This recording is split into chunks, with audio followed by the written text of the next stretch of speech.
இது வந்துட்டு ஒரு பெரிய பரிகார ஸ்தலம்.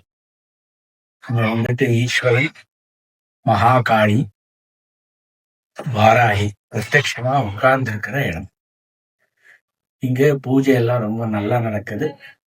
அமாவாசை அன்னைக்கு காளிக்கு மரணம் காலைக்கு சாயங்காலத்துல ரத்தாபிஷேகம் நடக்குது. பக்தாதிகளுக்கு பரிகாரம் பண்றார். இவர் கட்டொடிச்சு பரிகாரம் பண்றார்.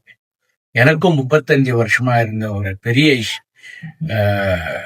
பிடிச்சிருந்த ஒரு கெட்ட சக்தியை இவர் அதை விடுவிச்சு பரிகாரம் பண்ணி இப்போ நான் ரொம்பவும் நல்லா இருக்கிறேன். இங்க பஞ்சமி அன்னைக்கு வாராகி அம்பாளுக்கு அபிஷேகம் பண்ணி தொட்டில் பூஜை பண்ணி ஹோமம் பண்ணி பக்தாதிகளுக்கு குங்குமார்ச்சனை எல்லாம் பண்ணி ரொம்ப நல்லா ரொம்ப அழகா பூஜை நடந்துட்டு இருக்குது. எல்லாரும் பஞ்சமி வந்து கலந்துக்கணுங்கிறது எங்களுக்கு எல்லாம் ரொம்ப ஆசை. வந்து பூஜையில கலந்து பரிகாரம் பண்ணிட்டு ரொம்ப அனுகிரகத்தை படைத்து எல்லாரும் அம்பாள் அனுகிரகத்தை வாங்கிட்டு போனோம்.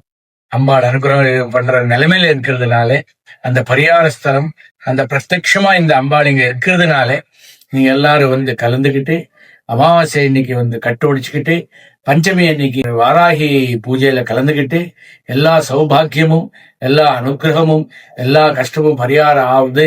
இது பிற்காலத்துல ரொம்ப பெரிய பரிகார ஸ்தலமா மாறப்போகுது, அனுகிரக ஸ்தலமா மாறப்போகுது, பிரத்யட்சமா தரிசனம் கொடுக்கிற ஸ்தலமா மாறப்போகுது.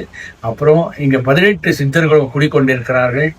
எல்லோரும் வந்து இந்த ஒரு நல்ல ஒரு ஆப்பர்ச்சுனிட்டி நல்ல ஸ்தலத்துல க்ஷேத்திரமா இருக்கிறதுனால இந்த க்ஷேத்திரத்துக்கு எல்லாரும் வந்து அனுகிரகத்தை எல்லாரும் வாங்கிட்டு போகணும் அப்படிங்கிறது பிரார்த்தனை.